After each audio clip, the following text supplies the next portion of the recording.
This is a More Than Just Podcast production.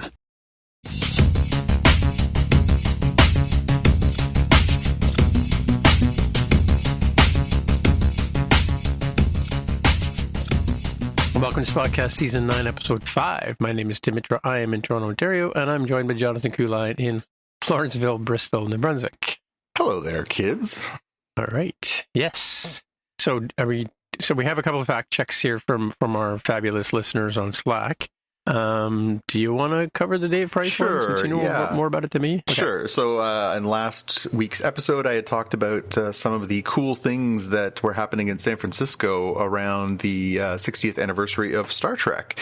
And our eagle-eared, I don't know, is that a thing? Eagle-eared, bat-eared friend of the pod, Dave Price, sent a note in on our Slack channel to say that there's actually a pretty cool tie-in there. So one of the places we talked about there was going to be some Star Trek events was the DNA Lounge in San Francisco, and Dave points out that there's a tie-in between this and your other podcast, More Than Just Code, because the proprietor of DNA Lounge is a guy named Jamie Zawinski, who was a programmer and one of the founders of Netscape and Mozilla. So so all the worlds are converging. Yeah. Yay. Okay. And then the next follow-up was from Keane. He pointed out that Peggy Carter had a child with Steve Rogers, not in, and I put Captain America there, not Linda Carter, as you said on episode 256, which shows you how far behind he is. I apologize for that one, Keen, but that's probably to do with my undying love for Linda Carter, probably the first crush I ever had as a small boy. So, yeah. All right. Not Linda Gray. Not to be confused with Linda Gray. Not Linda Gray. That's a different one. Yeah, and then so I did some looking around. A couple of days after I asked the question about the openings for the Muppet Show, somebody had posted on the Instagram or the Threads or something, somewhere I couldn't get a link and posted it. And I pasted it into Slack, but Slack never does a preview. I don't understand why. But anyway, so the second link I've got in the show notes is a side-by-side comparison between the original Muppet Show from 1976 and the one we just saw in 2026. On Disney, but then there was another video I found called "The Evolution of Muppet Openings," and because there was they did the same thing, same theme song, different kind of vignettes between the original 76 and up to 2023, where they did a Muppet Babies version, right? Right. But there's even the COVID one with Seth Rogen in the middle there. So there's like 5 or 6 different videos of the variations on the openings, and so if you look at 1976 and 2026 side by side, they look similar but different. Obviously, like the cropping is 4:3 versus 16:9, and lights, and there's people in the audience in the new one, whereas it was all Muppets in the audience, and the why don't you get on with it, or why don't you get this thing started, or whatever they say. Why don't you get things started? Yeah, but it's interesting that with Stadler and what's his name, they line up with Waldorf, and so does Gonzo and Gondelf and Kermit, right? They kind of line up their little bits too, and quite a bit different. I guess just over the years, Muppets would have degraded or whatever, and had to be rebuilt or lost and whatever, and recreated. So things like wigs were different and bits and pieces like that. But yeah, I mean the original Kermit's in the Smithsonian. Is he? Okay, yeah. Mm-hmm. Yeah, I think he's been there for a long time. I remember an interview with Jim Henson from way back in the day, like the 80s or early 90s before he passed, where he said, this is not Kermit number 1, the one that was attached to his arm, that, the original, that he made out of his mom's coat and some ping pong balls is in the Smithsonian. Yeah, I saw that interview last week. Actually, there's going to be, and I'm going to bring back the Kermit the Frog in the watch list. So, but we'll come back to that. All right. Cool. So, so the Superb Owl was on last week, and between the owl flighting, the strategic contest of the owls, flying around to catch the Quidditch. And the bunny, there was a bunny. I heard they were trying to catch a bunny at some point. Oh, okay. Yeah, maybe that was what it was. Yeah. Or rats or something like that, like little field mice or something, and bopping them on the head.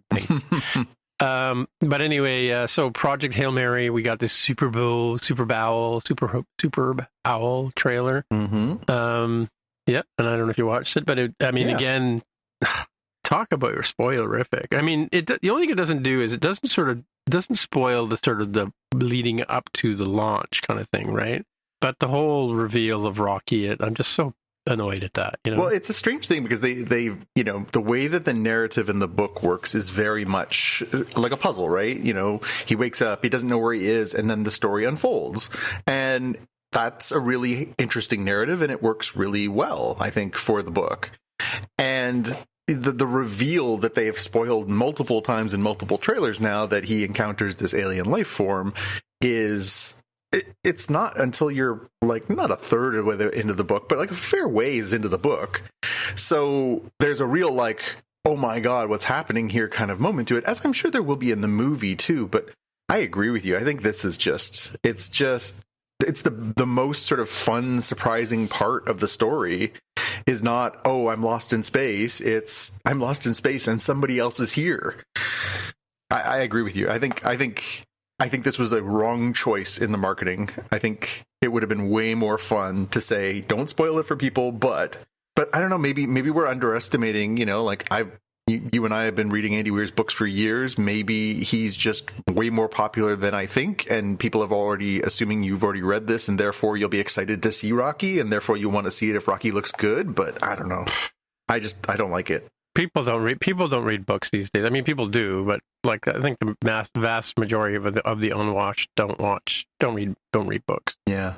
Right. But yeah, because I mean, one of the coolest things about the book is that he has to describe in words what he encounters, and he has to explain it to us so that we can form our own mental image of it, right? Mm-hmm. But because that Rocky doesn't look anything like the Rocky I imagined, right? But except for the spiderish sort of nature of it, right? But yeah, I mean, I get he's supposed to be a rock who looks kind of like a spider, but yeah, I mean, like I say, it's not going to diminish for me. I think it looks like it's going to be a really good movie. It's got very much the kind of vibes that The Martian did of like, one man, has to try and find a way to save the universe, and it looks fun, but it is disappointing. But at the depth of the book, it would have been really cool to do it as a series, right? Like a 6-part series or something. Yeah. And then not reveal Rocky until like episode 3 sort of thing, Yeah. Yeah. Well, because like you said, he doesn't come in late. He comes halfway through the book, right? All things in time. I'm sure at some point somebody will have the brilliant idea, hey, we should redo this as a 10-episode series instead. Yeah. Well, we'll see. Let's see how badly this succeeds or flops.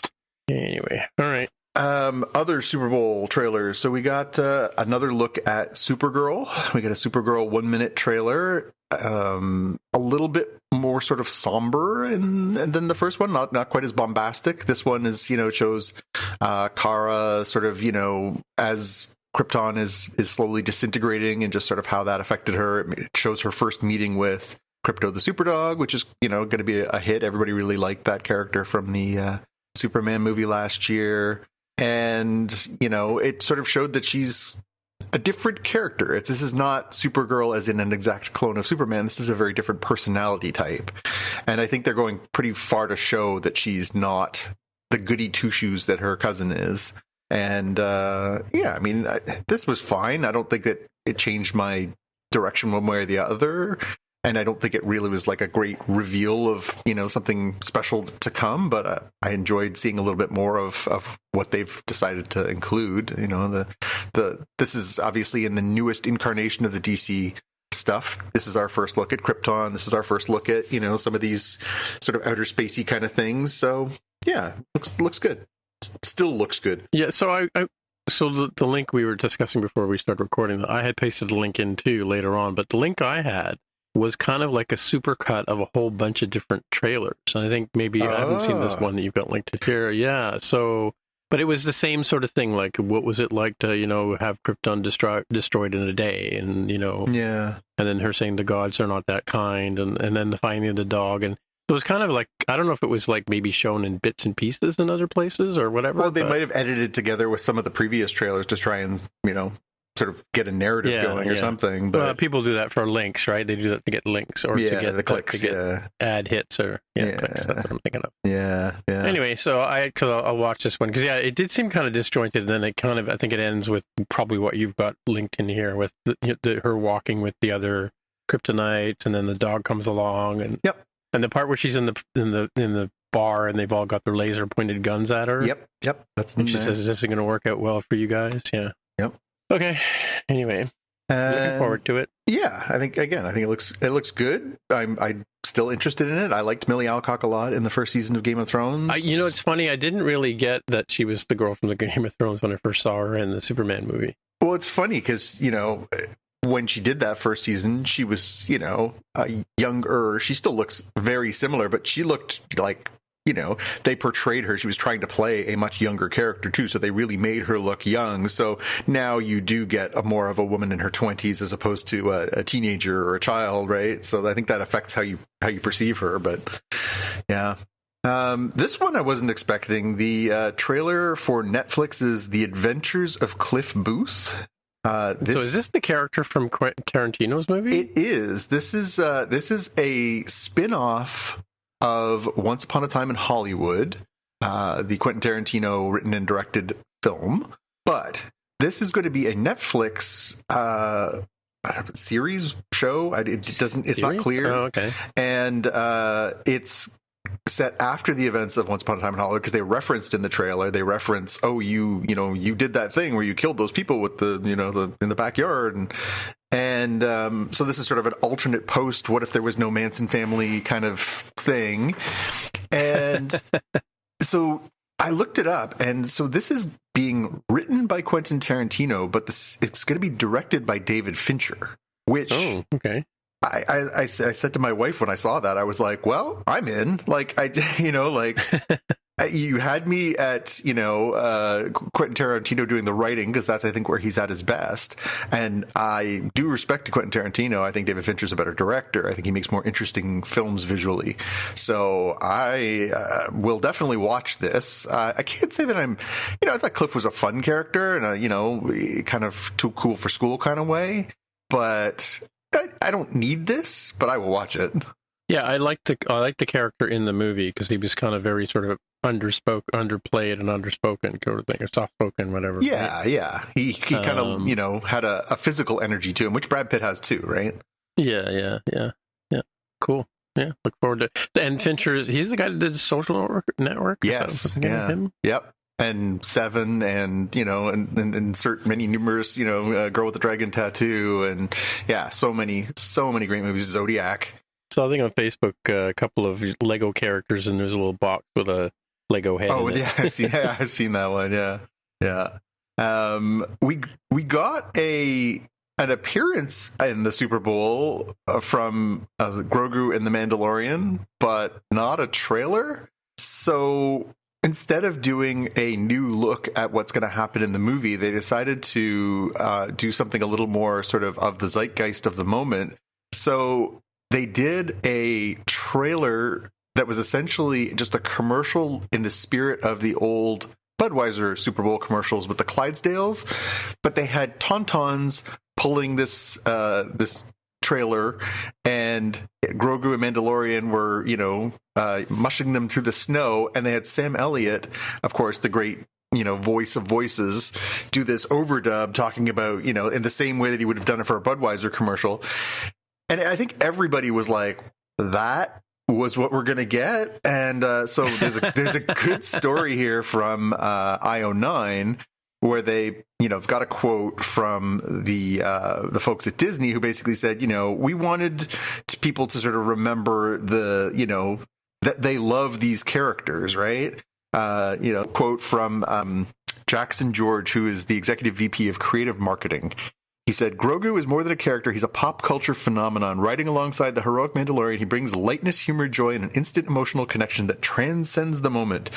This big game spot celebrates how deeply we love and connect with these characters. It reminds us of the fun, heart, and spectacle that defines Star Wars and offers a bite-sized promise of the experience audiences will get when they see these two beloved icons on the big screen. So they were doing it all for the vibes. This was all about hey, remember that, like, this is the not stupidly serious, dangerous version of Star Wars. This is the silly one with the little green character who, like, steals people's cookies and eats eggs when no one's looking. Like, they really are playing into the vibes for this one. So I think it's fine. I thought it was cute. I wasn't like outraged because we've already gotten a look at the trailer for this. And what else? Like, are they going to show us more? Like, I don't need to see more. It's a Star Wars movie. I'm going to go see the Star Wars movie. Come on. Well, and like you said, it pays homage to the Clydesdale, which is 25 years in the making. Oh, and they've done many of them over the years. This year it was like an eagle and a pony or something like that. Like this year's Clydesdale commercial. At least I saw bits and pieces of it. Yeah. It is very America, right? With the eagle and all that. Yeah. That's right. It's besmirch the Americans Day. Anyway, we can say that because Jaime's not here today. Mind he doesn't mind that when we say it anyway. Yeah. And their stupid defeat of the women's hockey team. My God. Well, anyway. Yeah. We'll just gloss over that one. Trailer that dropped today, we got the first look at Spider Noir, which is the weirdest. Did we know this was coming? We did. We talked about the fact that they had commissioned it. So this is a strange one. So this is again, Sony owns the rights to all Spider characters from the Marvel Universe because of the long-standing deal that they have. So they can license it. They can make their own movies. They can license it to other studios to do their thing. So they license Peter Parker Spider-Man back to Marvel so that they can include him in his movies. They let Marvel's kind of do the creative, but they take basically the production and the profits off that. Here, they've decided to license one of the breakout characters from the Spider-Verse movies, the Miles Morales movies, the Spider Noir character, voiced by Nicolas Cage in the 2 animated movies so far, and they have licensed it to Amazon to do a live action series. So here we get a trailer. We actually get 2 trailers. We get one in black and white and one in color, because apparently that is how they're going to be presented, is you have your choice about whether you want to watch it in black and white or in color. And I think people's mileage may vary on Nick Cage. Some people still love him very much. Some people, he has worn out his welcome, and some people just never were in. I feel like I'm kind of on the he may have hit his best before date kind of portion. And I looked at this and I was like, parts of it looked really interesting. And then they would let Nick Cage speak for a bit. And I was like, oof, this is going to be a tough watch. He's almost in that Christopher Walken character. Although credit to Walken, he can actually still immerse himself in a character. Cage just feels like Cage all the time. And now I was looking at this thing thinking, I'm never going to not be able to see there's that person, not Ben Reilly. It's this crazy actor who's, again, sort of become a caricature of himself. Yeah, his last 2 movies, the one about the pig with they could find the artichokes, what do they call those things? Truffles? No, truffle pig. Yeah, it was a truffle pig. I don't know if you saw that one. I honestly can't remember last time I saw a Nick Cage movie because I kind of... Oh, the last 2 ones were very, very weird characters. But, yeah. The last one was sort of a very on the spectrum kind of character, right?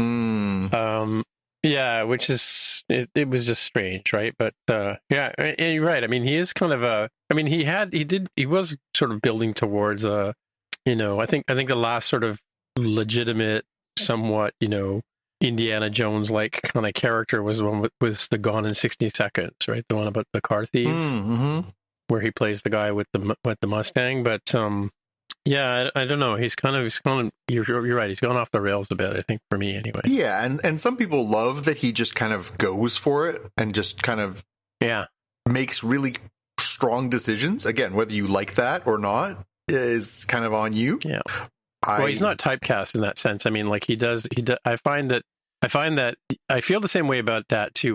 Whenever I see that, okay, this is a Nicolas Cage movie, I'm like, oh, okay, I'll watch it, but I'm not really expecting much. But like the last 2 movies were actually pretty decent, but just weird, right? So, yeah, for me, it's that he just brings this sort of manic energy, right? And it kind of wears out its welcome before long, where I'm like, I just stop, please, just calm down. Like, you can't be manic in every single scene you're playing a character unless your character is. Oh no, I mean, like I said, you should watch the last two movies. I'll put a link in the show notes for those. But yeah, they're not. They're it's Nicolas Cage going for it, but going for it in a really subdued way. Right? Okay, well, maybe I am living in my own delusions, but yeah. I mean, it's still Nicolas Cage when he opens his mouth, but still. Yeah, that. Yeah. Anyway. All right, and there's news. So obviously we talked about Stranger Things a fair bit in Christmas time window there up until New Year's. Obviously the conclusion of the series, and I was listening to one really good podcast where they were talking about what happened in the Stranger Things Broadway show and the fact that it did actually have some backstory for some of the characters and kind of, explain some of the behind the scenes stuff, like what happened with Henry when he was a little kid and some of that backstory. And there was kind of this vibe of like, it's a bit of a shame that unless you make the trip to somewhere or wait for it to tour your town or whatever, you're kind of out of luck. So it was interesting this week that they announced that Stranger Things: The First Shadow, which is the name of the Broadway production, is going to be filmed on stage with the intent of releasing it on Netflix. So the original Broadway cast is going to be filmed at the end of March, and they are going to basically mount this to be filmed production. And you'll be able to watch it in the same way that they kind of did that on Disney Plus with a couple of things. And I can't say that I love the filmed on stage aspect as much as obviously doing I'm not a big fan. an actual filmed production. But at the same time, well, no, I mean, I was saying compared to actually going to a theater and watching a play, it's never the same. I find when you're in the room, there's a real energy to going and seeing live performances like that I truly enjoy, and so it does kind of diminish that experience, of course. But considering that the alternative is never getting to see it or only ever being able to read the script or whatever it is, that's fine. Yeah, well, you're right. There's a lot of plays that have gone by over the years that I've never seen Phantom of the Opera, for example. Terrific, right? live. Yeah. I've never seen it. Yeah, I mean, we've seen Book of Mormon more than once, and it is absolutely gut-busting to see in a live performance. I wonder if someday they will do either a recording of that or if they will turn it into a film or something, but I just don't know that you could capture the insanity, the silliness of the premise and the way it's executed. Like that first moment you're sitting there watching that on a stage where you're like, somebody made this into a musical, and they're singing F you God song, like it's crazy. It's so unexpected in a theater environment, and it really was a very, very deeply funny experience. But yeah, I just, sometimes you lose something in the translation from one medium to the other, and I'll be curious to see if this, if this is an enjoyable experience or this is just an information dump. Right. And you've got one last thing for us here in the headlines. I got a couple of things, actually. Well, yeah, we lost a couple of people this week. I think just yesterday or a few days ago, we lost James Van Der Beek to cancer. I don't know if you saw that. I did. Only 48 years old. He famously for us is famously Blunt Man. No, he's Chronic. Oh, Chronic. Yeah, no, Chronic. Yeah, not Blunt Man. Yeah. In the Jay and Silent Bob movies, yes. Yeah. Yeah, and obviously the Dawson's Creek, which I never watched, but yeah. So he was kind of a young guy, and yeah, it's sort of sad to see him go. I think he announced last year on his socials that he was fighting colorectal cancer, and it had progressed, and I think we were all kind of hoping that given that he was a young man, that he'd be able to win the fight, but alas, sadly gone, and leaves behind a young family too. He's father of 6, and they are all youngish, so that's very sad. Mm-hmm. Yeah, I got a couple of friends who survived that particular cancer, but and then Bud Cort, who was he was in that Maude and Harold and Maude, and but he was also recently in something else recently that we should kind of know, but I don't remember what it was. But anyway, he's an older guy, obviously, now because he was, well, no longer a guy, but I'm trying to get the IMDb app. Yeah, I mean, he was in all kinds of stuff, back in the 70s. He was sort of at his heyday. He was in MASH. He was in, MASH. That's some of those, great, as you say, Harold and Maude. He was nominated for some awards for that one. He was in Life Aquatic. He was in Brewster McCloud way back in the 70s, got nominated for awards for that one too. He was also, he was in Heat, he was in Dogma, he was in Life Aquatic. Yeah, I mean, he was just a working actor, a really good one. He also, for our audience, he was a really talented voiceover artist. He did the voice of Toyman for all of the Bruce Timm era of animated DC stuff. So in Superman the Animated Series, Static Shock, Justice League, all that stuff, he was the character of Toyman, and was really great at that. So yeah, right, 77. Yeah, well, older than me, obviously, but cool. All right, well, that sad news brings us to the happy-go-lucky news of Star Trek Starfleet Academy, and the main part of the show where we talk about Come Let's Away. Strange title for that show now that I see it. Yeah, and this was another away mission, I guess, right? That's what the Let's Away means. Yeah. Yeah. So they go on a training exercise, and they break up into teams, and strangeness comes along. So I'm just going to find my notes. Will you do that? I'll give you my elevator pitch. Yes, all right, what's your elevator pitch? The cadets are in mortal danger when a training mission turns into a hostage situation. But Tarima's got a plan that'll blow the bad guys' minds. Yeah. I came away with Beware of the Family Tambourine Dance. Yes. Mm-hmm. Yeah. So they go on this away. They go to this middle of nowhere graveyard or ship graveyard, and they find a ship, which the name probably means something. I can't remember. The USS Miyazaki, but which of course is after obviously the great Japanese animation god, basically, creator of so many incredible films, including, of course, Spirited Away and My Neighbor Totoro and Kiki's Delivery Service, and just so many great movies. So my first question about that is kind of, you love it when I start with a big question at the beginning, right? But like when they get onto the ship, like they take their little shuttle over and they connect to it, and they connect this tube so they can walk over. But where does the gravity come from on a dead ship? Yeah, that's a very fair question. I think what they're supposed to see. So there's a scene right before that where they have these, admittedly much lighter touch spacesuits, right? Instead of being these big bulky suits. Well, they got those from the original animated series, right? Which is belts, just very much. This one looks like laser tag gear, right? They're wearing chest and whatever. But the idea is that instead of having to be inside of your pressurized suit, it creates a force field around you. I think what we're supposed to infer, and even though they don't directly say it, is at one point we see Caleb at the beginning of the episode fidgeting with it, and he's pressing the button, and we see the force field, so that's our tip as viewers. Oh, even though they look like they're just wearing whatever and not wearing spacesuits, that they're protected from the dangers of space and lack of atmosphere and whatever.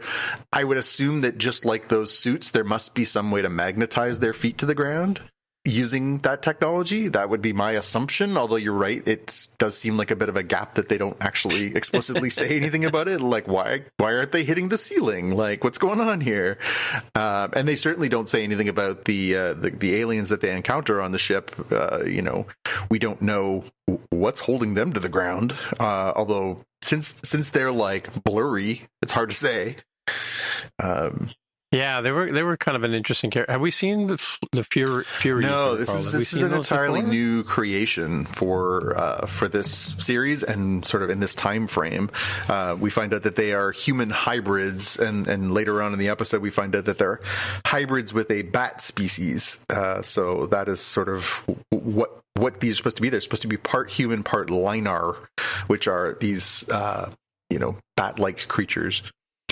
But no, and again, visually very distinctive, creepy voices, like they not Borg necessarily, not more on this sort of Jem'Hadar. Well, more on the savage side, right? Like, these are very much like, you know, monstrous type of characters. They're not meant to be like soft and cuddly creatures, or, you know, you can make the case that like the Cardassians are, you know, sneakier, more sort of, you know, intellectual battlers, not just like, you know, punch in the face kind of characters.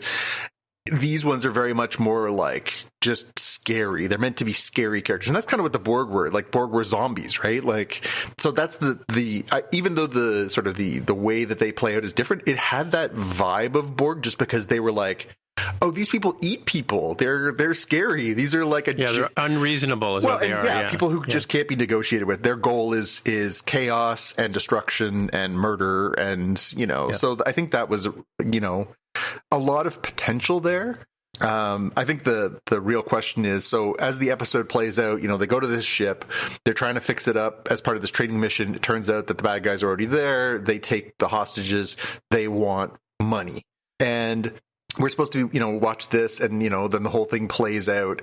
And, you know, spoilers, obviously, if you haven't watched to the end of the episode, I don't know why you're listening to us, but by the time we get to the end of the episode, it turns out that this is actually a put on by what's his name? Noose. Paul Giamatti's character, who has basically been allying himself with the Furies. Noostifer, that's right. And, you know, and so the whole thing is supposed to be a setup, and, you know, there's this heist that they were setting them up for, and so there's this whole, you know, oh, it was all news. Kind of cool, but I wonder if it would have been better to have these, like, they're kind of a neat villain, just the idea of these, like, absolutely rogue kind of don't care, want our money, kill you anyways kind of pirates, that is kind of diminished by, like, but they were in cahoots with Noose, and, you know, it was all about a heist. It's almost like when you think you're watching terrorists in Die Hard, and it turns out they're bank thieves, you know, like, it's almost like a bait and switch. You're like, well, you know, these things are just out of control. How are they going to stop these guys? They're going to have to kill them all. Like, these things are monsters. And then you're like, oh no, they were actually part of an intricate heist plan. And you're like, so this is what, like Danny Ocean? Like, what are we watching here? So, well, yeah, exactly. And the thing about it is, well, like, there's the demand for money, but then are they really after the singularity drive? Yeah. Right. Or are they after the technology that's on the special ship that comes to rescue them? And turns out it's none of the above. It's like red herring after red herring. Yeah. Yeah. And basically what they're doing, they're trying to get that special drive away, or the special ship away from the space station, so that the starbase, so that they can attack the starbase and get whatever secret MacGuffin is in the starbase, right? Yeah. It's one MacGuffin after another, and the sort of the character play between Paul Giamatti and Holly Hunter as well, right? Yeah, I mean, the screen crackles when those two are together. I mean, it does. It did in the first episode, and it does again here. And the Admiral coming in to sort of like to say, we'll take the political high road. We'll do this thing.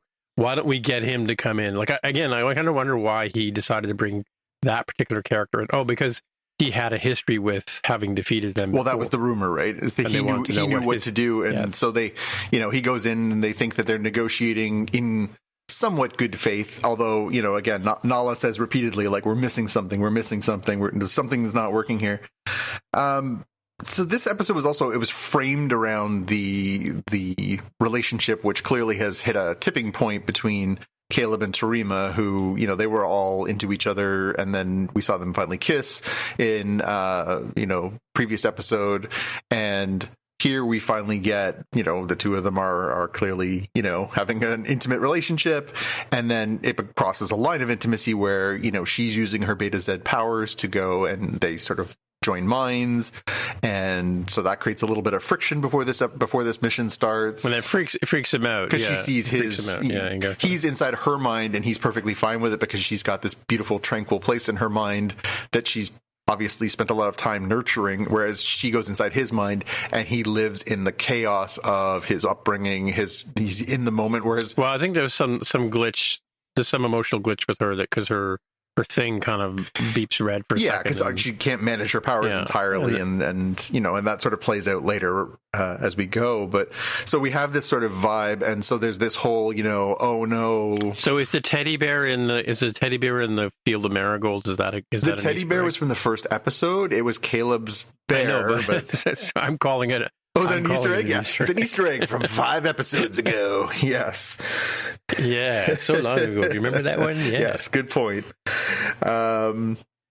But yeah, so when they have this mission, there's not only this sort of tension of oh my god, these students are at risk here, but then there's also this whole sort of addendum to that plot where he is on the ship, he's a hostage, she decides that she's going to try and use that mental connection that they have, use her telepathic abilities, and it ends up, we find out midway through. Yeah, it's that force FaceTime. That's call. right. Yeah, that's right. Force time. Yeah, we find out at one point when she's pitching the idea, her brother Occam makes the connection to say that when she pushed her powers when she was a child, she lost control, and that's how her father, who we've met as the president of Beta Z, how he lost his ability to hear, is she blew out his auditory system by using her powers. He mentions that when they're pitching the mission, right?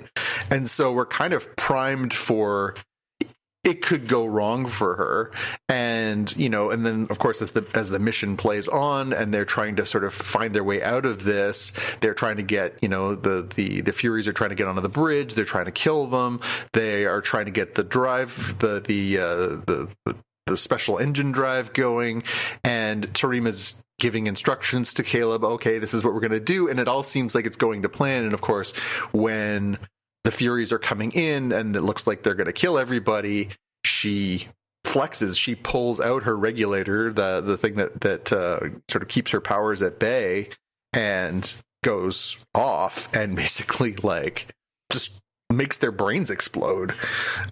Well, she does that auditory thing because that's what they're apparently, that's what the ship was for, that special ship.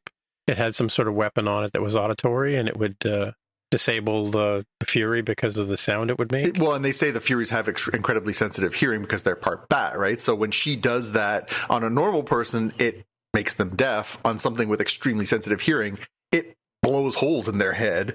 And so she ends up basically saving almost everybody. Poor Bobby, the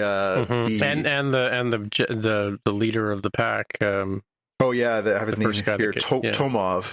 I mean, but Bobby is a character who we recognize. We've seen him. He's kind of this bully-ish, but clearly not entirely bad. I can't remember what the name of the species is there now. The Romulan Vulcan merged group. I can't remember. Oh, he's not a Vulcan. Okay. Well, remember they established in Discovery that there's no Vulcans and Romulans anymore. There's this reunified race, right? And they have a name, and the name eludes me at this moment. I'm sure someone will correct me. But we've met Bobby before. He was in the first. He's been in many episodes now. He's a recognizable member of the War College, and we kind of were getting the vibe that he was not all bad, right? They're starting to come together a little bit. We're starting to get to know some of these characters, not so bad. And so Bobby and Caleb kind of have a couple of moments in this episode where they're maybe you're not such a bad guy after all. Maybe we can make this work. And so in the moment where the Fury has basically got Caleb lined up and Bobby throws his body in the way, it does have resonance, right? This is, it's only been 5 or 6. This is the 6th episode, but even in that time, to see one of these young people get shot a hole right through them, I mean, again, it's pretty clear in the moment that he's not getting back up. His stuff shoots out the back of him when he gets shot. It was, it was not unimpactful, considering all things being equal. I think it's not like they killed off one of the core characters on the Academy side that we've come to like after this short window, but it's still pretty grim. Yeah, he was. Memory Alpha lists him as a Vulcan, by the way. Okay, yeah, I mean, he appears to be Vulcan-like, but again, I'm so unclear on where everybody is, especially because we've established in this timeline there's a lot of merged species, so it's kind of and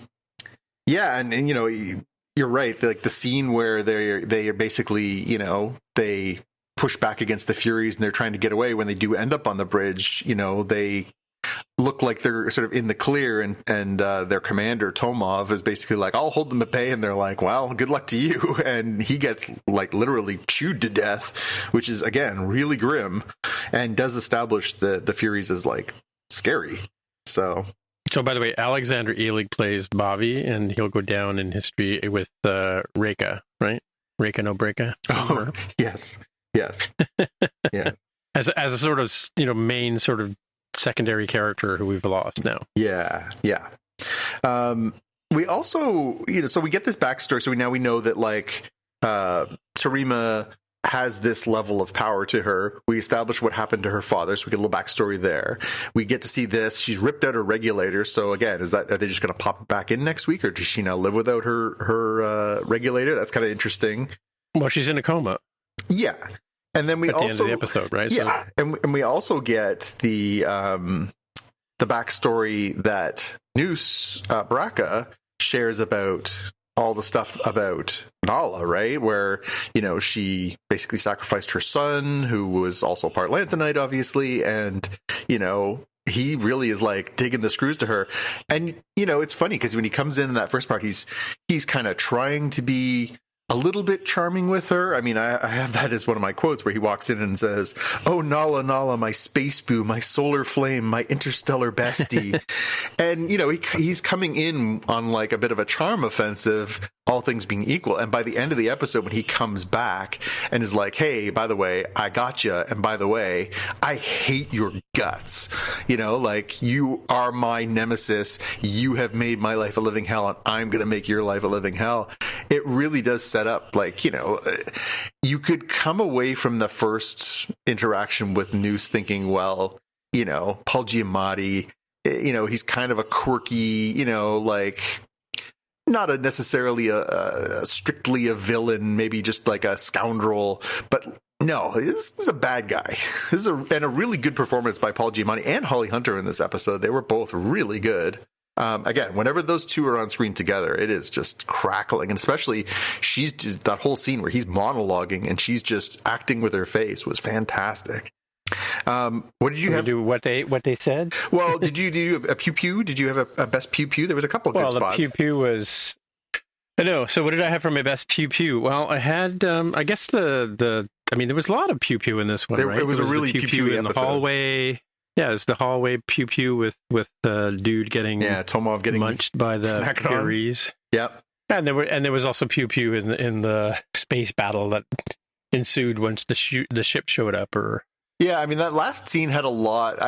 I think I probably preferred as a pew pew the part where Commander Tomov sacrifices himself, just because I could kind of follow it. I found that that scene at the end, because we're jumping from what's happening in space to what's happening on the bridge to what's happening with Tarima to what's happening with Bobby, like there was a lot of kind of stuff kind of chunked together there. It was a little quick moving, good in a second watch, but it was a lot to take in one sort of go the first time, I would say. Easter eggs, I only had a couple, which were pretty obvious ones. So at one point, Bobby quotes Spock, "The needs of the many outweigh the needs of the few." Yes. Well, that was one of the things we said. Yeah. And he said actually somebody famous once said. He does. He doesn't mention Spock, but it's really interesting too, because he makes that speech and then gets killed, right? Sacrifices himself. So pretty poignant obviously as a bow on that. And then they mentioned that Discovery is on scene at the site of the gathering up people in escape pods from the station that was attacked and stuff like that. So, at the end, yeah. It's interesting to sort of know that they're not shying away from the fact that that there is this ship still exists, that the crew is still on the ship, that like this is all happening concurrently to a whole new series of adventures for Discovery, which is kind of nice. I hate it when they're just like, and we never spoke of it again. Like I just think that's dumb.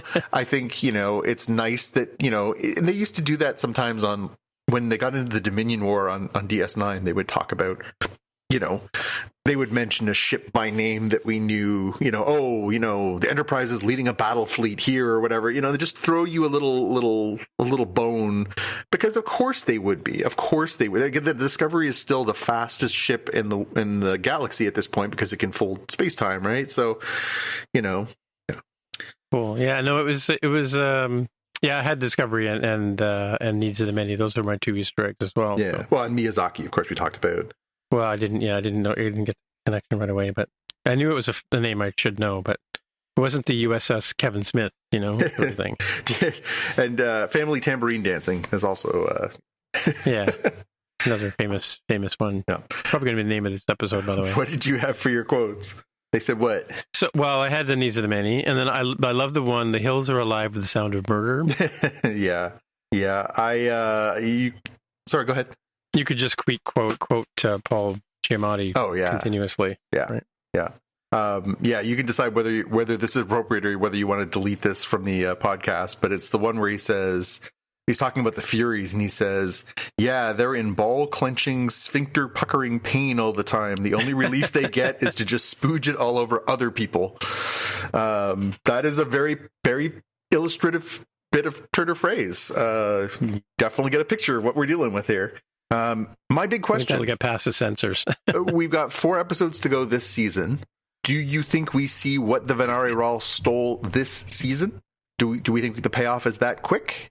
And well, yeah, I think that based on our history with Discovery, it's going to be because obviously he's like the Red Angel, right? The Giamatti character, or he's like a couple of sort of characters we've seen that are through a series, right? Yeah. But it'll resolve in the hold my beer moment. Oh, I hope not. I hope there's no hold my beer moments here, because Discovery was, Jaime, obviously, that phrase was perfect for Discovery, because they did that all the time, where they would spend 9 episodes building something up and then give you, shoehorned in all these different threads at the end, which I can't say I loved. So yeah, what are we looking at? 9 episodes, you said? I think it's 10. So we're six in, so 4 more to go this season. And, that's obviously, we've kind of got one centered on different characters so far. We haven't really got, full episodes focused on some of the characters. Maybe that doesn't come till season 2. Maybe that's next week. But it'll be interesting to see how they go forward with these last few. Cool. Well, it was a good episode. I mean, even though there was a lot of good tension between Holly Hunter and Giamatti. Mm-hmm. Kind of a development in terms of the relationship between Tahana and whatever. And then you have, a couple of body bags at the end of this one, right?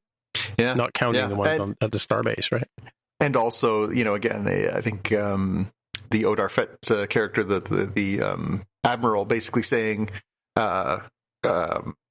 we don't know what they took yet. It could be bad, right? So we have this sort of lurking MacGuffin of who knows what it is, but it's going to be bad kind of thing. So, yeah.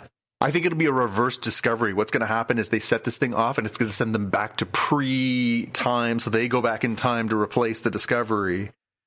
Yeah. Or hopefully not. Yeah. Interesting. Maybe they get the betting book and go back in time and play some bet. That's right. Now, a word from our sponsor. Now, back to the show. All right. Want to move on to Night of the Seven Kingdoms. Yes. This was called Seven. Really? Yeah. Mm-hmm. Episode 4 is called Seven. The Seven, yes. The Seven, yes. And that has significance in that, we pick up where we left off with last week, where Dunk is now in the bad books for having, looked at the prince the wrong way, sort of thing. And well, he punched him in the face and kicked him in the face. So, yeah, well, probably not a good idea to do that to the crown prince.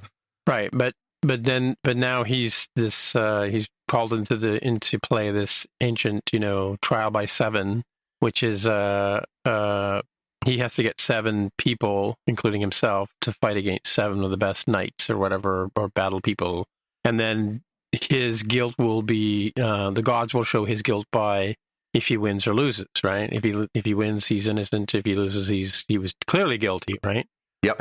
Yep. And this is the older brother calls for Arian that thing. Yeah. And of course, half the existing, heads of Lords of Leapin, I guess, don't know what that is until they explain it, right, sort of thing. And so they say it's been about 100 years since somebody invoked this particular trial by combat, right? Right, and then so then you spend the episode sort of like trying to build up a bunch of people to help him, right? Mm-hmm. Yep. And this is a classic storytelling trope. You got to get a bunch of guys together to fight, against the bad guys. Was this right? the one where the guy he yells and he says, "Who's going to fight with me?" And the guy stands up and everybody looks and goes, "Oh my god!" And he just the brute of Bracken. Yes, the brute of Bracken. Yes.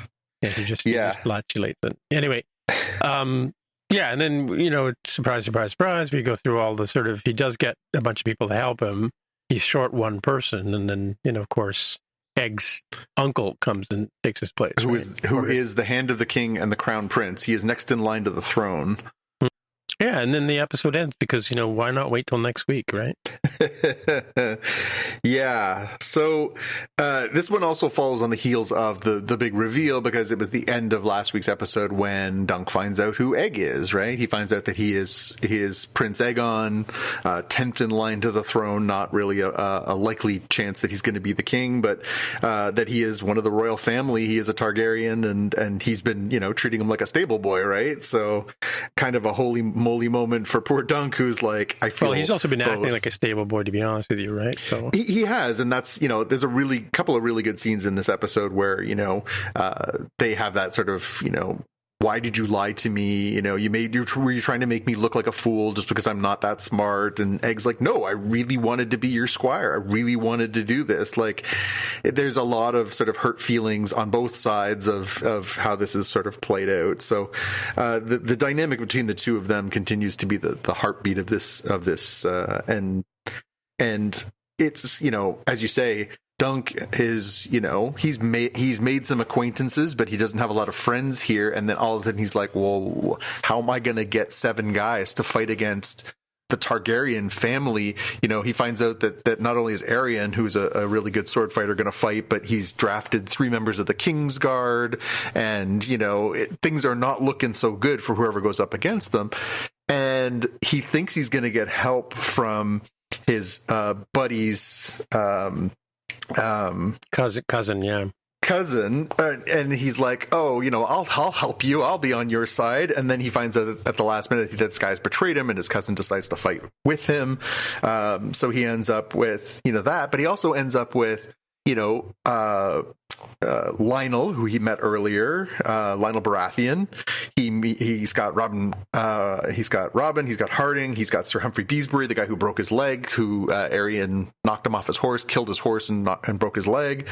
So all these people are like, yeah, I want, I liked Lionel's reaction the best, who's like, nobody's had one of these for 100 years. Did you think I was going to miss this? Like, I don't care if I die. I'm going to die a legend. Like, totally worth it.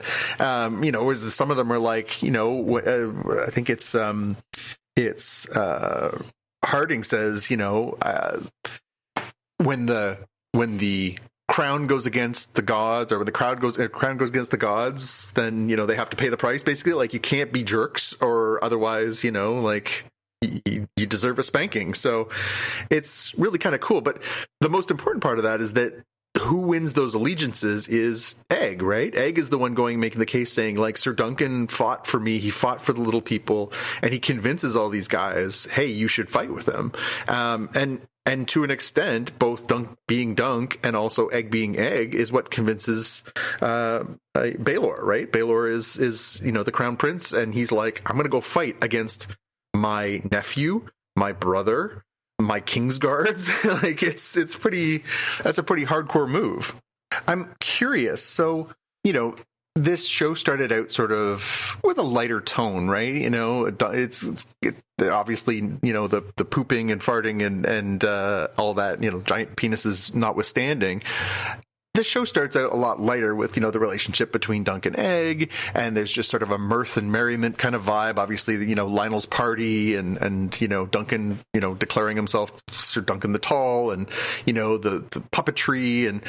And this episode comes in pretty hard, right? It comes in with a much kind of different vibe of like, it's a gear shift. It's much more like intense, like, okay, stuff's getting real here. Like, Dunk's in real trouble here, Egg's in real trouble here. This could end up really badly. I'm curious, since you're coming at the story fresher than, obviously I've read the story. Were you ready for this sort of shift of gears, and did you enjoy it, or were you like, oh, this got dark fast?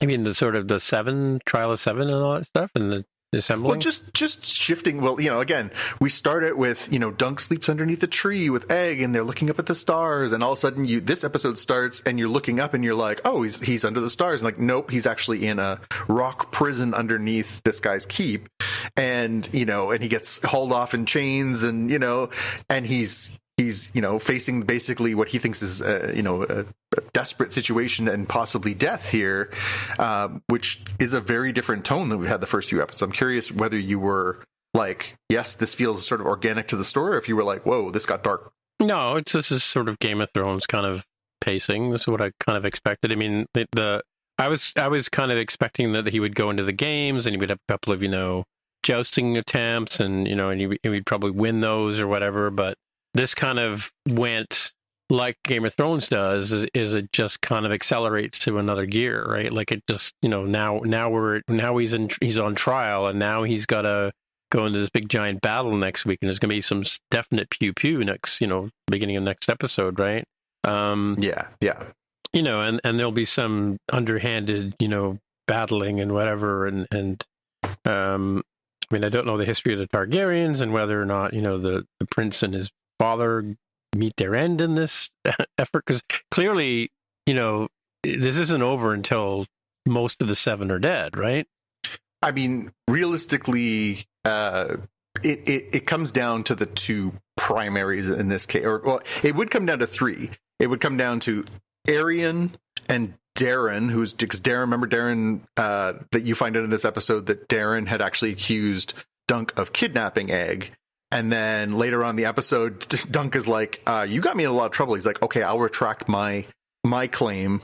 And, we find out he's the drunk that he met in the beginning. And he basically says, like, you hit me once, I'm falling off my horse and I'm not getting back up. So he's kind of not really a factor in this anyways.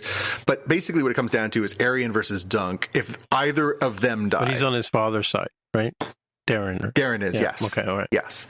He's going to take the fall, basically, right? Yeah.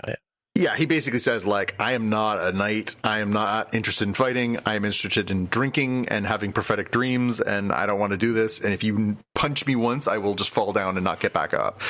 But yeah, it comes down to Arian versus Dunk, basically. Like, the two of them are the ones, because it's the accuser and the accused. So if the accuser or the accused are killed, that kind of is what sets it into motion. But then there's also some kind of hard feelings stuff here too. Arian is the one who killed Beesbury's horse and caused him to break his leg, so he doesn't like him very much.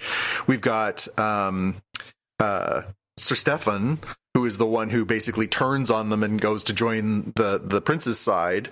All of a sudden Raymond, his cousin, is like, knight me because I want to go beat the crap out of my cousin. So there's some bad blood there. So there's definitely more to it than just, it's the 7 versus 7. It's not a basketball game. This is like, one of them will be wielding a mace. One of them will be wielding a. Oh, they have 7 different weapons or whatever? Or? No, but like they basically have weapons of preference. So like some of them have morning stars, some of them have maces, some of them have swords.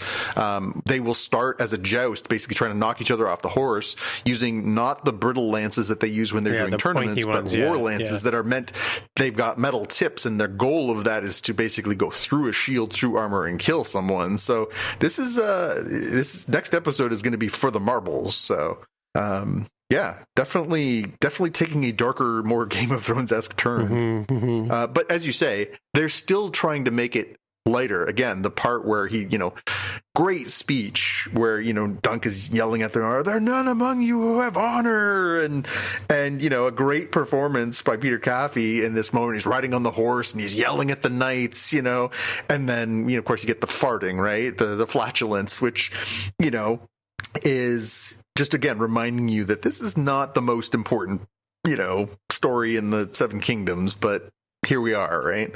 So, yeah, I mean, I really am enjoying the series. Like, it's really well done. I think it's a really nice balance of humanity and action and humor and just sort of everything. I'm still quite into it.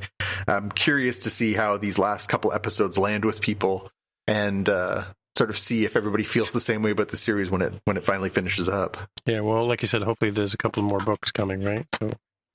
Yeah, I mean, there's 3 already, so we're okay in the short term. Apparently, they started filming season 2 already, which is based on the novella The Sworn Sword, and so that should be really cool. But there's only 3 novellas done. Now, George says he is working on more. I'll believe that when I see them. But doesn't he have another job, though? Doesn't he have a day job? Yes, that would be ideal, yes. But again, hold your breath and pray for Winds of Winter. All right, well, let's get on to our watch list then. And what do you got for us on the watch list? Surprise! Yeah, so I know that 3 weeks in a row. You've already seen it's this. So good we picked it 3 times. Yeah, you and Jaime have already talked about Running Man, but I finally had a chance with a little window of time to sit down and watch the Edgar Wright 2025 version of The Running Man. And I think I agree with what you both said about it. I enjoyed it. Had you read the Richard Bachman it's very book? Different. Or? Yes, okay, yes. I haven't reread it in many years, but I read the Bachman books when I was a teenager. Definitely more on track with that. But also, I thought it was, as we've talked about in some of the shows that we're watching, it was definitely a mirror up to society. There was definitely some vibes there about, the blood sport elements, the reality TV elements, the, anything for $1 kind of vibe that, people will turn on you for money. Well, do you think that was like Edgar, is that Edgar pointing his finger at anybody in particular, or he's just telling a story of a future? I think he's turning that mirror back onto like American pop culture too, because there's definitely some elements in there that are mocking the disparity between the wealthy and the less fortunate. He's definitely mocking just the way people abuse their powers, the way that they turn people who are less advantaged against one another when really they should be working against the forces that are kind of holding them back. There was definitely some layers to this one for sure. It was, the pew pews were good. I thought I enjoyed those. Glenn Powell's he's definitely charismatic. I thought after watching what was that movie that he did that was on Netflix? The one about the clone or the. The one where he's the police officer. He's working with the police officer and he's in disguise all the time. And this one had that because he's like constantly changing up his look and stuff. It kind of had that similar vibe. I'm like, is this his thing? Is this Brad Pitt eats? Is this like Glenn Powell wears wigs? But no, he's good. He's charming, and again, he's a very impressive physical specimen in this one. Man, like that guy's just jacked. He's not Arnold Schwarzenegger, but like for an average-ish dude, like he is yoked in this movie, which is a little unbelievable when you're supposed to think about like what he is supposed to have been. But no, I thought it was quite enjoyable, and I definitely think there was some real sort of Edgar. The way that he filmed it, I thought was really interesting. Some of the way the camera moves and stuff like that were definitely very Edgar Wright. Well, he does that fast cut thing that he likes to do, where he does like clip, sort of that. He picked that up from somebody else, but he does that a lot. And I really like. There's one tracking shot where like when Ben is trying to get away from the bad guys, and he's in that slum building in Boston, and he's panning up, and you can see the layers through the floors. You can see the rats crawling through the floors and stuff like that. I've seen Edgar use that shot before, but it's a great trick. It's a great camera trick. I thought it was really enjoyable. I don't know that I'll watch it 1,000 times, but I do think that there's, I enjoyed it enough that I would definitely revisit it for sure. And I do like it. I think it's a much more poignant film than the original film version for sure. I did like the Schwarzenegger bucks. Those were very funny. So that said, Shaun of the Dead was $4.99 on iTunes this week, so I picked it up because I own that on Blu-ray and DVD, and now I own it on digital. Yeah. Right? What? And now I can watch it on the Vision Pro. No VHS copies. Yeah. I probably had it. No, I don't think I ever had VHS copy of that one. Next up is just a quick one. I saw today was the day that Predator Badlands finally dropped on Disney Plus, so that's going to be part of my weekend plans for the Family Day long weekend here in the Great White North. And is it a holiday? It this is. week? Monday's a holiday. 3-day weekend. Yeah, because Saturday is Valentine's Day. It is, Okay. and the 16th is it's car show day, right? I did not know that. Yeah, no, car show starts tomorrow and goes all over the next week. So Justin and I are going to go sometime when it's quieter. I said, let's go tomorrow when it's, day one's always sort of quiet, right? But I didn't want to get into an argument with him about that. Anyway. Yep. All right. And my last thing was just... I trade one argument of a person for another. Exactly, right? Exactly. My last thing on the list was Game of Thrones. I mentioned a few weeks ago that I've started a rewatch with my wife who has never seen it before. We just finished season 1 tonight. Oh, that says research. You meant rewatch. Right? Rewatch, yes, the rewatch update. So I think your autocorrect got hold of it. I wasn't sure what to expect. My wife is very smart and she's very, very astute when it comes to watching movies. She notices things. She's notable for her. I wonder where she gets that from. Well, yeah. The thing is, it's not always about things like plot. It's detail. She notices, like, if somebody puts something on a shelf, she notices that somebody put something on a shelf. Not necessarily, this is going to turn out this way because this character behaved a certain... Have you told her about the Starbucks cup She yet? knows about that one because that was so much in pop culture. And I told her, she's like, I can't wait to see that part. I'm like, they already edited it out. She's like, yeah, I didn't know what to expect because, there are some really good twists in season 1 of Game of Thrones. I'm going to throw some spoilers out. So if you haven't seen season 1 of Game of Thrones yet, well, then I'm married to you. So here we go. So we watched it and, in the first season, they kind of introduce you to all the characters with the first few episodes. And then it starts to take some twists and turns where, characters start getting killed. And, yeah. Like Richard Bean. Sean Bean, yeah. I wasn't sure what to expect from her, whether she was going to see through stuff. She didn't see the first twist, which is at the end of the first episode where Bran catches Jaime and Cersei going at it, and then he pushes Bran out the window. She didn't see that coming. So she was like, oh my God, they just killed that kid. So I was like, okay, maybe we'll get her here. But by the time we got to some of the other twists and turns, she didn't see the king dying, King Robert dying, because they didn't really kind of telegraph that one as much. But when we get into some of the other stuff of, the twists of Ned Stark getting beheaded, she was like, oh, I 100% thought that was going to happen because we've already established that Joffrey is a little unhinged. And I'm like, well done, good job, because I think a lot of people were like, that tune in next week. That's not going to be true. Yeah, no, it is.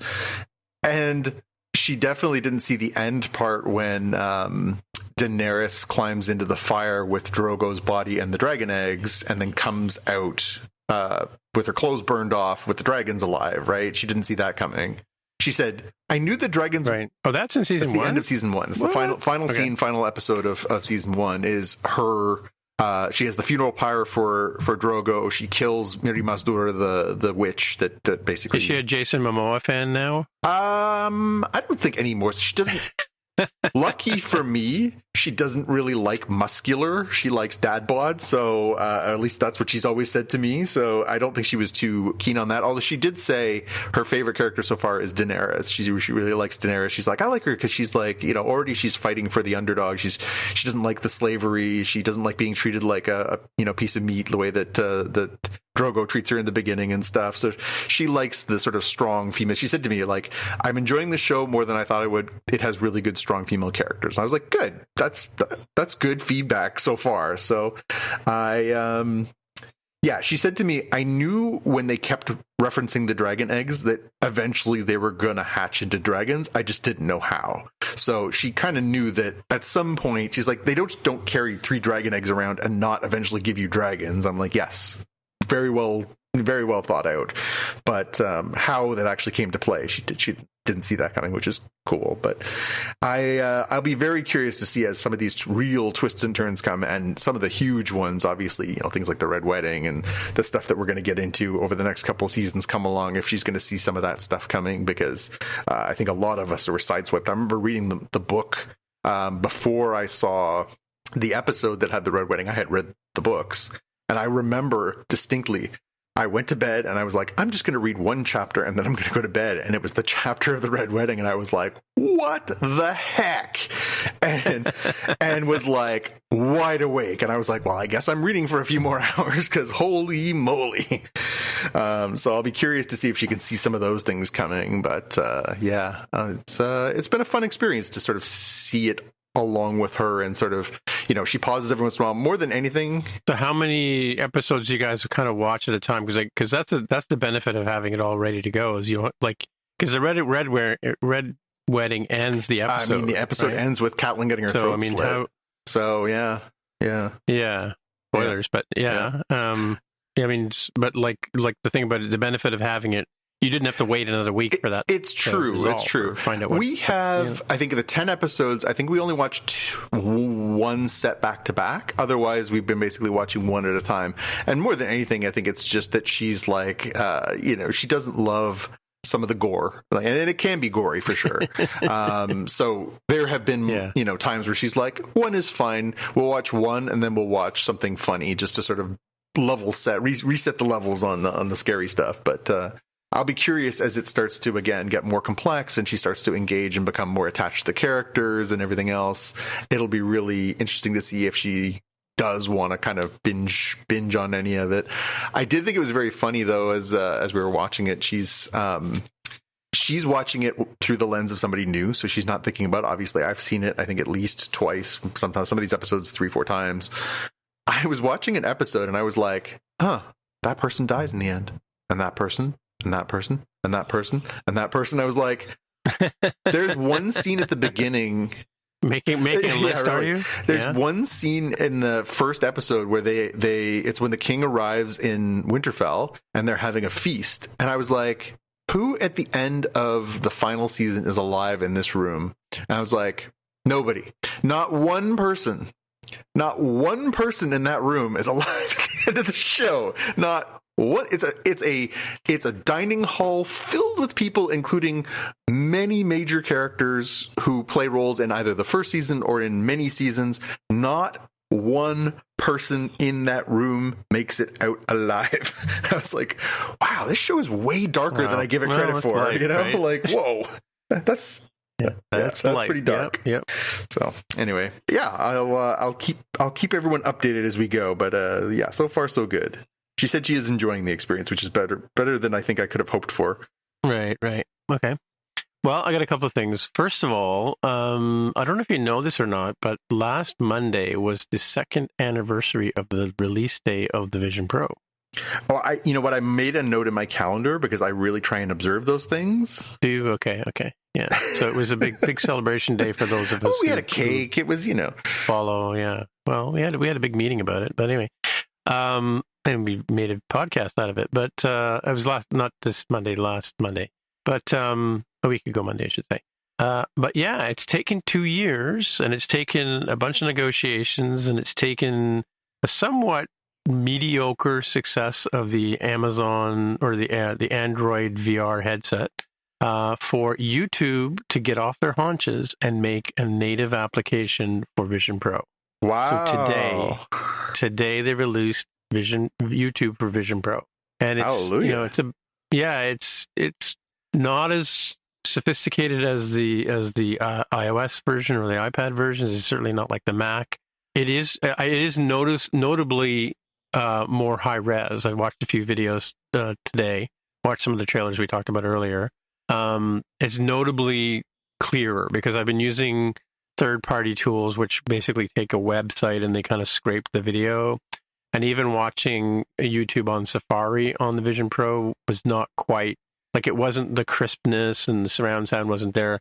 Interesting, though, that there is a spatial channel available on YouTube. I don't know if you know this or not, but YouTube has been publishing VR 180-degree videos and 360 videos for years now. Since the Meta Quest and all that kind of stuff came out. So you can actually, a guy gets on a snowboard and goes down a hill, and you're, getting dizzy as you watch him go down the hill, and you're riding along with him.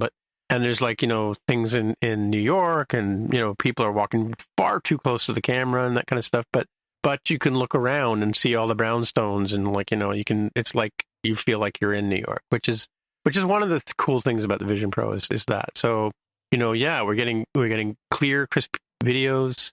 It's a native app, which means it's going to bring all the power of the Vision Pro to the video experience. So yeah, and I think this has to do with Apple and Google working together on the Siri Gemini thing, which I don't know if you know about, but Apple has, instead of trying to rebuild Siri, they're going to use Gemini to. I did read make that. Siri better, which is again why instead of just saying Genesis a couple of weeks ago, I said Gemini, because the day before I was talking to a bunch of people on a podcast about AI, and Gemini was talked about a lot because that's one of the that's Google's AI thingy. Anyway, so that's coming. Yeah, so Vision Pro, YouTube, yay! It's like, and again, a lot of people have said I am not buying a Vision Pro until I get YouTube on it. Well, put your money where your mouth is. Today's the day, right? Yeah. And then the last thing, I put this on here for a couple of reasons. One is we were talking about the three voices of Kermit, as far as I know, there's three. It's Jim Henson, Steve Whitmore, and the new guy, because it says ... here on the video. This is a video on YouTube that basically has the three versions of you. You're not going to help me out. You just leave me hanging. Okay, I'll click the link and go to YouTube and see what it says on the clip. Hang on a second. I was going to say, I clicked on it, but it's still loading. So. Oh, Matt Vogel. So it's Jim Henson, Steve Whitmore, and Matt Vogel. And the first interview is from '84, and they're interviewing Kermit. He's like, what do you think about this Jim Henson guy? He goes, well, I don't know. And he's never around when I'm around, and he seems to have his hand in a lot of things, Yeah. But so that was kind of funny. And then the second one, Steve Whitmore, is being interviewed by George Stroumboulopoulos. Oh, there you go. One of the people our former guest host. We had a guest. He was a guest host on one of the Game of Thrones episodes, the final Game of Thrones. Game of Thrones episode. Yeah. And that was the voice by Steve Whitmore, and Matt Vogel is the current voice of Kermit the Frog. So yeah, I thought originally that wasn't Robin voiced by Jim Henson's son at one point? Back in the 70s? Yeah, I don't recall. I thought for some reason it was the same guy who did Scooter, just because their voices sounded a little alike. But yeah, because Robin had a different. Robin wasn't Jim Henson. It was somebody else. But I always thought. I mean, everybody just kind of. I guess we just assumed that Jim Henson, when he passed away or when he was retiring or whatever, his son would take over because he would assume they have a similar voice, like the Val Kilmer thing. I don't know if you've seen the Val Kilmer video on Netflix, where his son does the narration. It's an autobiography, but his son does a narration, and he sounds exactly like Val Kilmer. Yeah, and there certainly are cases. I mean, it's Tom Hanks's brother Jim does all of the voiceover work for Tom because their voices are identical. So he also did the running in the scene in Forrest Gump when they're running around the world. Right. That's right. That's his brother. Yeah, because they look very alike, especially from behind. But yeah, I remember seeing an interview with Tom, and he basically said, yeah, whenever I'm doing projects and stuff like that, they'll need somebody to do the voice for like a video game or a voice for a toy product or whatever. That's what Jim does. So there's a snake in my boot. Yeah. When you hear the dolls say that, that's not Tom, that's Jim. Ah, cool. Yeah. Cool. Yeah. Anyway, so that's just sort of a follow-up and a sort of treat, and because George is in the middle video. Yeah. Actually, in the freeze frame, you see Kermit sitting in the red chairs, right? Oh, nice. So they must have made a special red chair for Kermit, because I don't know if you know this physically about Kermit, but he's not really a frog. But, what? Yeah. He's the hell you say. The hell you say. I know, the hell I say. Yeah. And having seen Muppets, I mean, like, they're not sitting on the floor; they're sitting on a podium for obvious reasons, right? Yeah. Anyway, but yeah, it's funny. Even when you see a Muppet being performed, you still look at the Muppet, right? So, and people still interact with them. The puppeteers are that good. Yep. Anyway, on that happy note, I think we should call it there. And so, until next time, people want to get in touch with you. Where would they find you, Jonathan?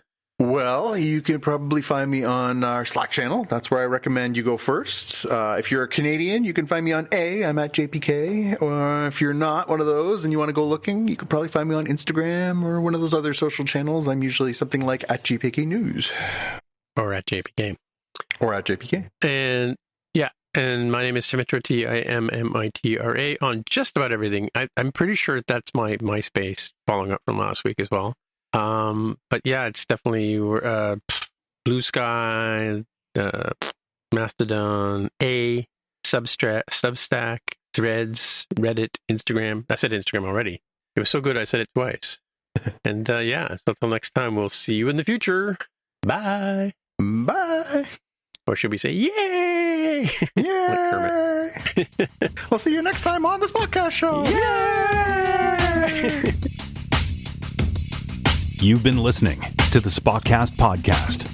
If you want to find out more about the podcast or see the episode show notes, visit the Spotcast website at spotcast.com.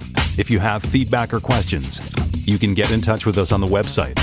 If you like the show, please consider recommending us to a friend, writing a review on iTunes, or pledging any amount at patreon.com/spotcast. You can find details on how to help us on our website, spotcast.com/sponsor us. Thanks for listening, and we'll see you in the future.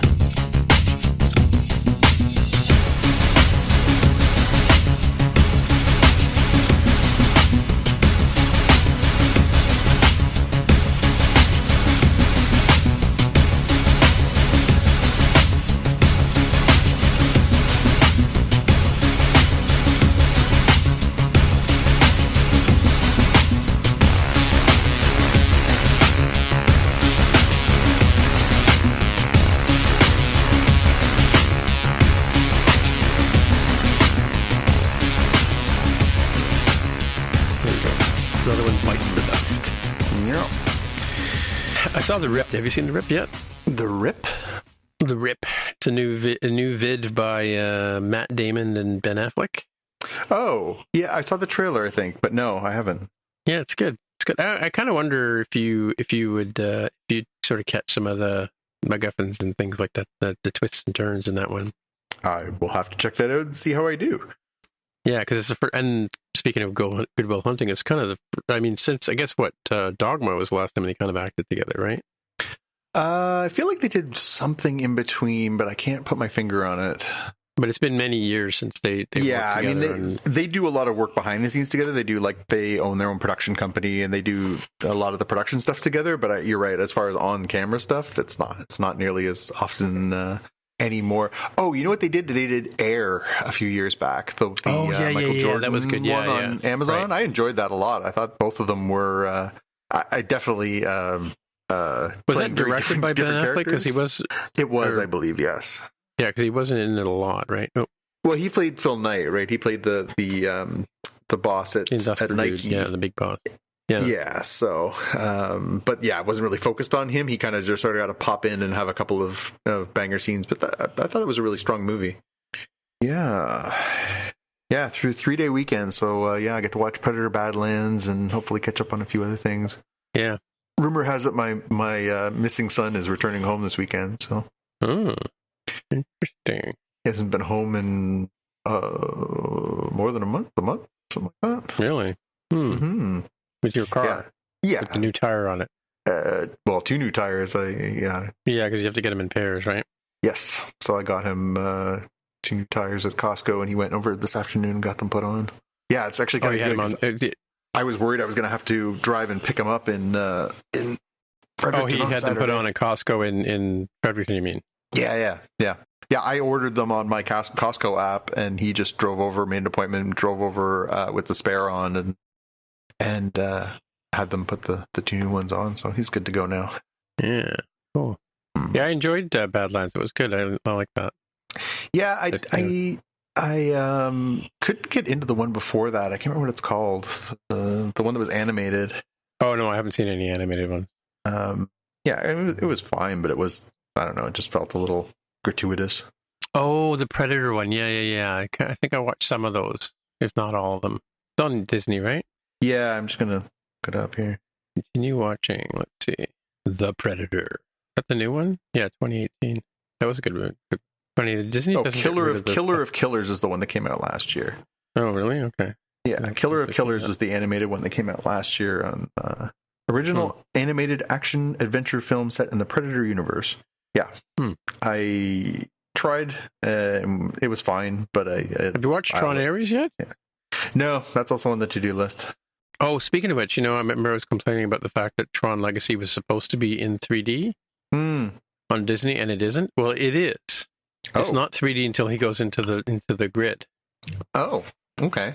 Yeah, weird. Yeah, it's weird. It's kind of like a 2D movie until you get into the grid. Oh, okay. Ironically. I didn't put it on the watch list because I've only watched the first episode, but I started watching The Beauty, which is an FX show. It's on Disney Plus. It's on Hulu. It's based on a comic. I had talked about it when they first announced they were going to make it. It's based on a comic book series. Yeah. The idea is that somebody basically genetically engineers an STD so that it makes you the most beautiful version of yourself. Really? Okay. But then the side effects are not good. So it's produced by the same guy who did American Horror Story. So it's creepy. I enjoyed the first episode, but I'll reserve my judgment till I'm hoping to watch more of it. I think the first 5 or 6 episodes are out, so I thought I'd watch those over the next few days and report on it next week. But I did enjoy the first one. Good cast. Evan Peters is one of the stars. Rebecca Hall. I'm told Ashton Kutcher shows up at some point, but yeah, I mean, it's. Have you seen The Substance? Speaking of that one. No, same thing. I'm like, I don't love body humor. Or body gore, body horror. So it's not my favorite thing. I know at some point I probably will watch it just because I really enjoy both of the actors in it, and Demi Moore and what's her name, the young one. Margaret Qualley. Qualley, yes, thank you. Yeah, I enjoy her work very much. I just I know that'll probably be what drags me in, but I'm just always looking at it like, am I in the mood to see somebody with the body horror stuff? I'm like, maybe that's tonight. But yeah, it's definitely filmed during COVID because it's very it's isolated. Like it's like a lot of the action takes place in their apartment, so or on a TV set or whatever. Yeah, but she's a famous actress. Yes. Cool. All right. Well, I'm going to let you get off to sleepies because midnight over there, right? Sure is. 12:15. Yep. Right. Yeah, I probably have some. Maybe I'll go watch Badlands. There's nothing else on tonight, but I'm sure there's something I'm supposed to watch tonight. It's on. I just watched the last episode of Hijack. It was really good. So it ends with a bang. That's all I'm going to say. But a real heavy cliffhanger. Yeah, I'm looking forward to trying to catch up with my shows. It's again between the Fallout and Night of the Seven Kingdoms and Star Trek and trying to keep up with Game of Thrones with the wave. It's been busy. I'm hoping things start to ease back a little bit so I can actually watch stuff that I want to watch. I'm hoping more of the Oscar movies start to drop because I've only seen like I think 3 out of the 10. So yeah, there's a couple. I was just thinking the same thing. Like I've got the TV app open here. Let's see what's nominated. Yeah. All right. Well, stay in touch. I'll talk to you next time. Sounds good. Bye. Bye.